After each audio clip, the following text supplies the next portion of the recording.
Good evening, friends. This is Jack Moelmann speaking. It's the 23rd of March, 2011, and this is actually the first interview, conversation, if you will, featuring some of the well-known theater organists. We've got with us the trio Con Brio, comprised of, from left to right, Jonas Nordwall, Donna Parker, and Martin Ellis on the right-hand side. So, just how did you all begin, and what was your motivation, and who was part of it? And go ahead. It was 1991, and Jonas and Tom Hazelton and I were working for Rogers out in Hillsboro, Oregon. And we were in the showroom just talking about,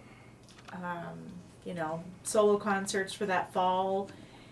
And we talked about doing duo concerts, and it was kind of like a lot of the same things that we'd done before in our careers. And so I had said, well, what about a trio?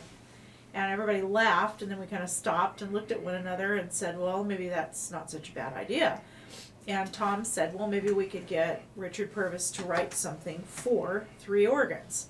So it took a few months, but we finally approached him at the A2S convention in San Francisco and asked. Tom actually chickened out asking him, so I asked Dick if he had had the conversation with Tom, and he hadn't, and I told him what we wanted to do, and of course he sputtered and carried on and didn't think that was such a good idea. And then he came back the next morning, first thing, bright and early, and down to the Rogers showroom and said, I've been thinking about that all night, and I have some really great ideas. And so he did end up writing the symphonic suite for three organs for Tom and Jonas and I. And that's kind of was the beginning of it. And what held us together was it ended up with four movements. We thought it was going to be one piece of music, but it ended up a whole lot more. And it kind of held us together and started us thinking, because he shared a lot of his ideas about composition and using three instruments and how he'd approach it. And so well, the thing that was interesting is that hi Taylor, he had reused some previous compositions, and the first movement, actually this was the third time around in its use, and the first time it was just a very simple organ solo. The second time it was used as an introduction for choral work, and then he later decided to develop it for the trio. The second movement was something he had played around with for a long time, and it's a very interesting piece of music, because in his attempt he's trying to do a multicultural thing where he's tying together the Hispanic heritage of San Francisco, the Asian, especially the Chinese traditions of music of San Francisco, plus of course what we now have as modern music. And then the third movement has its roots. It was commissioned originally by the Naval Academy in Annapolis, and it's a variation on the Navy hymn. Do you want me to jump in and tell you got them backwards so far? What? Rushing Rivulets is second, and Canciones third. Oh, okay. But anyhow, it's all right too. Okay. Good. Good for you. We haven't played them in order in a while. That's right. So, but the point was, he was looking at his previous work, and that's not uncommon for composers. You see that historically. Bach used several different incantations of a common work in different applications. And then from there, as things developed, we started looking at, what could we do as three instrumentalists. And I think a very important thing that Purvis had brought to our attention, he said, you have to be so careful when you get into multi-performances using organs, doesn't matter if it's pipe or electronic. He said, and the great description was, you're going to sound like an accordion band. And of course, I grew up playing accordion. I was part of an accordion band, so I knew what he was talking about. It didn't matter what you were talking about. There were so many similar sounds, it was just reinforcing that. So since then, everything that we have arranged for ourselves, we have been very careful to avoid sounding like three organs played simultaneously. We try to create experiences that would be very akin to what you have with an orchestral experience? I think it's the two things are you approach it like an orchestral players would, where we all have individual parts. It's not like three organists playing together. The same but thing. Yeah, Right. you all have individual parts, and you know, the organs with all the variety and MIDI, and you know, Richard Purvis was, when he wrote the symphonic suite, was very interested in MIDI, which I always loved the fact that he liked to always kind of be on the cutting edge of things and thinking up something new, even though he was at that time in his 80s, I guess. So you know, that's an important thing. And the other thing is, you really have to know one another very, very well musically, and how you phrase, and how you know, your musical sense and rhythm and tempos, and you know, it takes a long time. And Tom and Jonas and I mean, I met both of them when I was 10 years old, so it's just been, what, 20 years now, but 4 years. but at any rate, you know, we did know each other musically very, very well. And when you start to do those kinds of things, you really learn all the little nuances. And then Martin, it was a natural to come in, and he was always our fourth member of the trio, only trio with 4 people. But he knew all the different parts in case someone was sick or we needed a sub. He was in on that from the beginning. The one that stands out in my mind was Chicago, at a church that had all kinds of stairways where you had to bring these organs up to the top of this balcony. That was a nightmare. That was And- a nightmare. and Not for us, I mean for the poor movers, They- because Well, it was a nightmare for us too. And they had, and maybe you can talk a little bit more about it, but one of the things was they had a pipe organ in there. You had an Allen or two that almost looked like they were on their side, you know, with the speakers hauling up there, and the Hammond. And I remember, Jonas, you got on the Hammond and did some gospel stuff like I've never heard before. well, That was the years when we were all separate organ companies. yeah, Tom had gone to Allen. I had gone to Baldwin for a couple of years, and Donna was still at Rogers. And actually, all 3 companies agreed it would be a very good move for each one to bring a product in and then work with the pipe organ. If I remember right, the pipe organ was a Kimball. And it's the old First Congregational Church in Chicago. That's right. And of course, the problem was the pipe organ was up in the balcony, so obviously consoles had to be in the balcony. And I still feel so sorry for those movers that had to lug those 3 consoles, because the electronic consoles were not light. But anyhow, we had them up there, and then of course we saw the Hammond. And what was so interesting, the organist who was playing there at the time had not really, and he was an African-American organist, but he had no idea of the traditions of Hammond. And so, of course, Tom and I are just going, sit down, let us show you something, because, I mean, quite frankly, in our generation, we heard this stuff, and we knew a lot of the players, and we learned a lot of the stylings that were involved in working with that instrument. And I think the one thing that makes the trio totally unique is we are not just very pigeonholed performers. It's like, in the music world, you can find groups of people and they specialize. They're Baroque performers, they're Romantic performers, they're New Age or contemporary. And because of the things that we've had to do, basically to earn an income, we have to have a very broad-based musical background. And that was the thing, you know, bringing Martin into the equation. He had that background. And going back to the thing at the Congregational Church, we also knew that we wanted to do something that was really making statements. And quite frankly, it was a very hot Chicago summer, and there was no air conditioning in the church. And I remember Donna went down to this store, and we bought 3 matching T-shirts. And it was from, actually it was a subsidiary of the Rolling Company, it was Boss. And we're all sitting up there playing in our Boss T-shirts. We were still very hot, perspiring like crazy, because it was almost... It was over 100 degrees. Yeah, it was 100 degrees It was where we were. miserable. And, but we had worked out this program, and subsequently we've created, you know, a lot of different styles of programs and different facilities, and quite frankly, some of them have been on the other end of the spectrum, where it's been so darn cold you wanted to have a parka on when you were playing. But that goes with the territory. So, Martin, when did you join this, and how do you enjoy it? Let's see, I Well, I've always been on, and so I did a couple concerts with these two when Tom couldn't, when he was still with the group. And so I kind of learned the drill and how they did things at that time.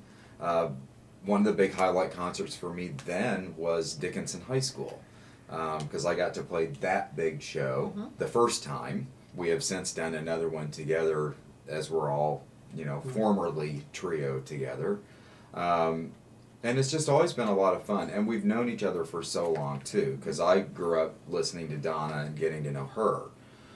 So there's this history of friendships that came way before playing together in this kind of an ensemble ever happened. And I think that makes the biggest difference. Yeah, it does.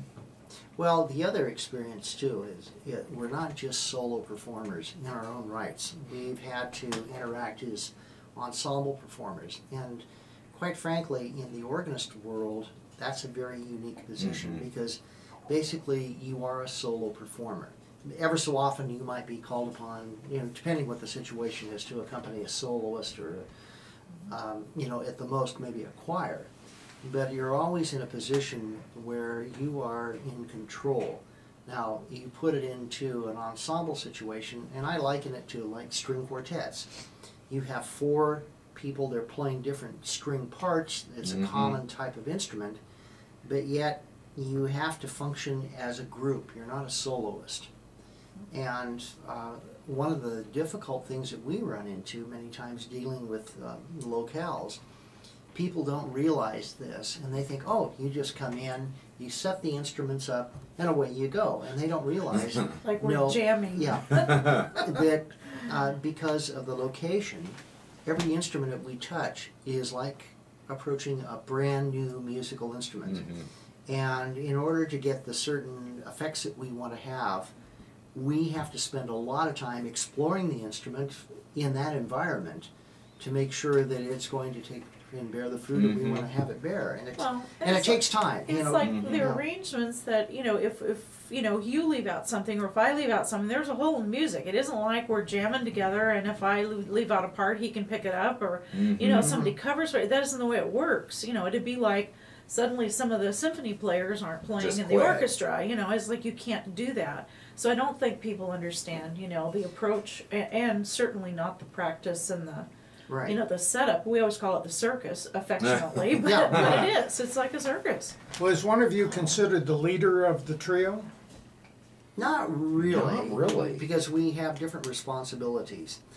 And, for example, Martin, of course, is affiliated with the Hal Leonard Company, so he's very familiar with publishing and printing programs in music. And we will discuss things with him and say, hey, this is what we would like to have happen. Sit down and make it happen. Donna does a lot of the administrative stuff, and also, again, she has musical input.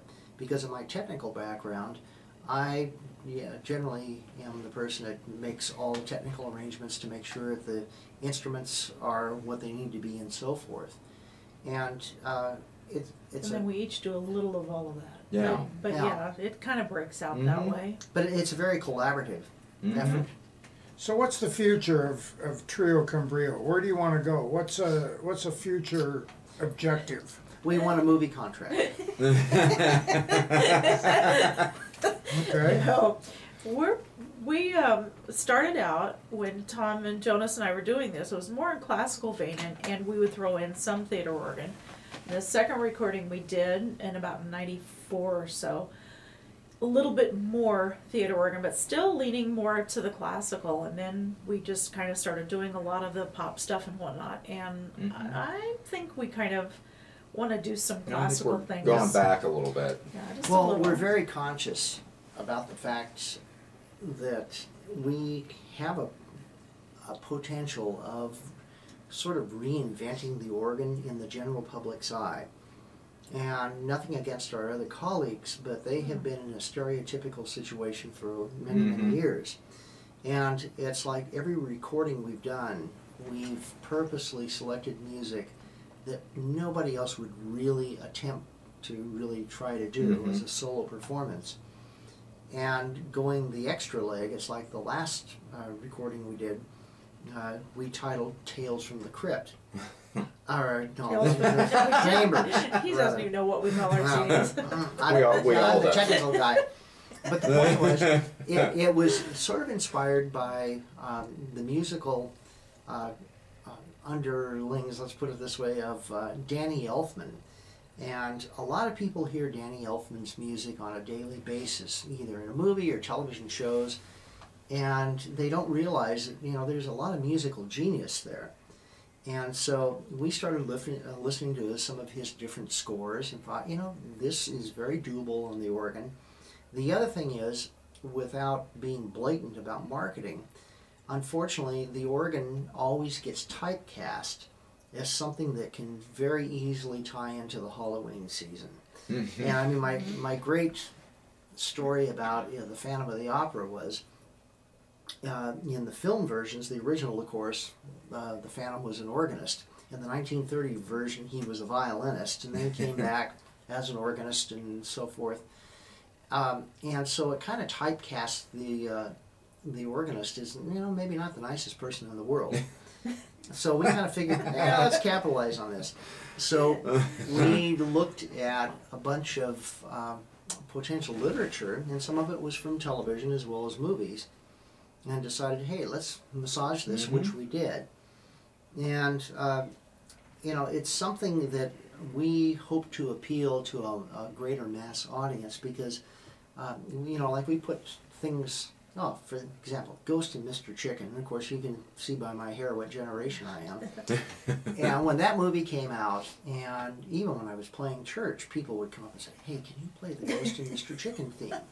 For the offertory. Yeah, you're right. And you probably did. Well, I did, yes. But the point being that we looked at this generation and looked at the repertoire and said, hey, this would connect. And that was a driving force for us. We were able to market it to other places besides the typical, carrying your boxes around and selling them at the, your own concerts. Several of our local stores carried them, and when it was played on A2S radio, I mean, we got a lot of hits from overseas. They were like, oh, this is great that it has some new scary, spooky music on it. So it was kind of fun to see the reactions from more of a general audience, but I think that came from all three of us, and certainly our colleagues that have done so, like Walt Stroney and Clark Wilson and all of those people. We've gotten in discussion, especially Walt lately, about the pizza parlors, and we couldn't, if we liked a certain kind of music, it didn't matter. We had to play to the people, and Jack, you did this too. You've got to play to the people, the general public. They don't care. I mean, and they come in to make a snap decision. Either they love you or they hate you, So you better be playing something that they know. And that's kind of what we've tried to do, is, appeal to somebody that wouldn't know what a theater organ was, but they recognize the piece. Like we do the Simpsons theme. And, we played Rialto Fest, and some kids had come in there. I think their parents drug them in, and it was reported by several people around them that they sat up and went, oh my God, they're playing the Simpsons! I mean, they were just crazy, like they couldn't believe that it was happening. And, that's where how you want to hook, a younger generation or people that don't know about the instruments. So, well, the clock rang, just because it's in the background. Do you have any final thoughts so we could kind of close this out as to what you do, what your significance in the music world is, in the organ world, to kind of summarize? I don't know how to put it, but I think we just, like what I was saying, I think we really want to try to, it is the circus show. It's a extravaganza, if you will. And it can go either classical or it can go pop or it can go both, with the selections that we use. And it's kind of as I said, a circusy show that people are looking and saying that's something that's really unique. Let's go. And the music that they hear may not be typically what they'd hear at an organ concert. We try not to call it an organ concert. I think the bigger picture, at least for me, is that this is an activity that inspires somebody else to be interested in the instrument. And Again, it's not like we're out there specifically marketing to an age group or whatever, but we're trying to paint a picture that, you know, music can be fun. And especially in our age, where everything has been focused in the past 20 years, that you can create everything electronically or by a computer and you can have a great musical experience. And the sad thing is, it eliminates the human quality from that. And we're just trying to say, hey, it took a human to create that. Why not continue having a human as part of that enjoyable experience? And the dog's just cutting me off. I don't know now. That was it. That was the signal. It's over. I love it. Well, anybody have anything else to say? Otherwise, we'll. I think that says it all. Anyway, we thank Jonas Nordwall and Donna Parker and Martin Ellis for being here. The here happens to be in O'Fallon, Illinois. They're here for a concert at for the St. Louis Theater Organ Society over the weekend, and so thank you very much and best wishes in your program. Thank you. Thank you.